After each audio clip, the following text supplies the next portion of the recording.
Welcome, my name is Colleen Tauke and I'm a sewing specialist here at Fons & Porter. In this Quilting Quickly tutorial, I'm going to show you how to put together the blocks for the quilt called Prairie Blooms. If you'd like to purchase this pattern, please visit our website.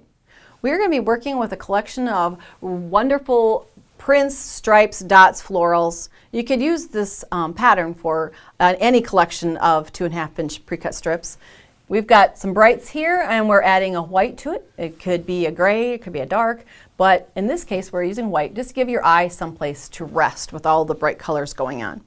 What we're going to be doing is creating strip sets and then giving it a little flair with some triangle squares and some outer borders. So what we're going to start with is the strip set.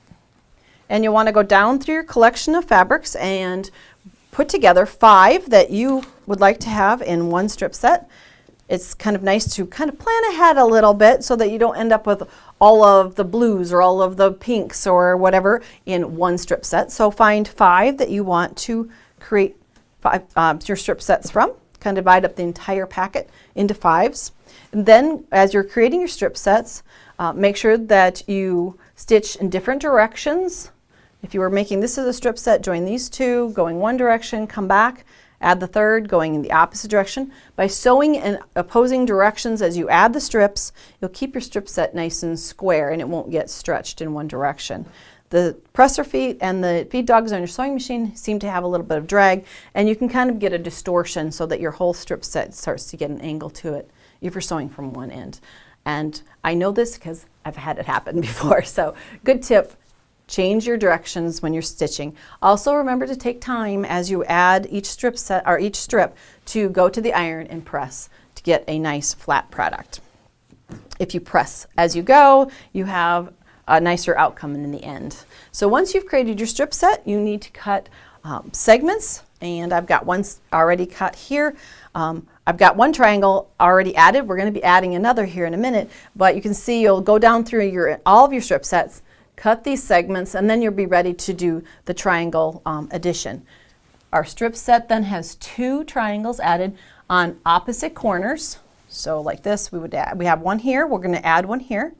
And that process is a simple diagonal seam. You take your squares of background fabric and using your favorite marking tool, you're going to just make yourself a line diagonally, corner to corner, and that will be your stitching line.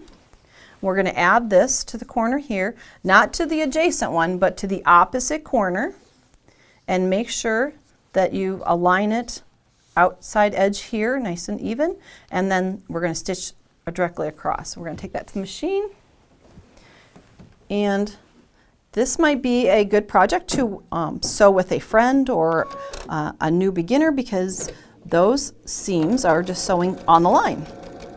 It makes for a quick little twist to a simple straight block made from a strip set.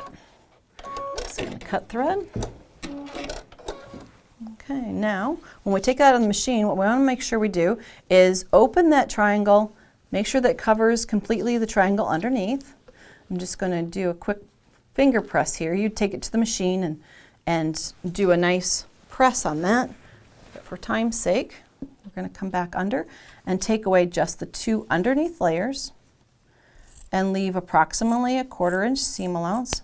It can be done with a rotary cutter too, but scissors work fine. And then we will have a block like this, so we have the opposite corners replaced as white triangles. Then we're going to be adding to our block 2 rectangles of background, a shorter one on this side that's parallel to the strip set, and the longer one is going to go across this end where you see the ends of the different prints, and that will create all of the blocks that you need for Prairie Blooms. Once you have all of your blocks constructed, it's just about all about the position of the block. So they alternate the L shape here and then at the top. So follow your diagrams in your pattern for the construction of the number of blocks in each row and the number of rows you need to create your quilt top. Thanks for joining me today. If you'd like to see more of our Quilting Quickly tutorials, please visit our website.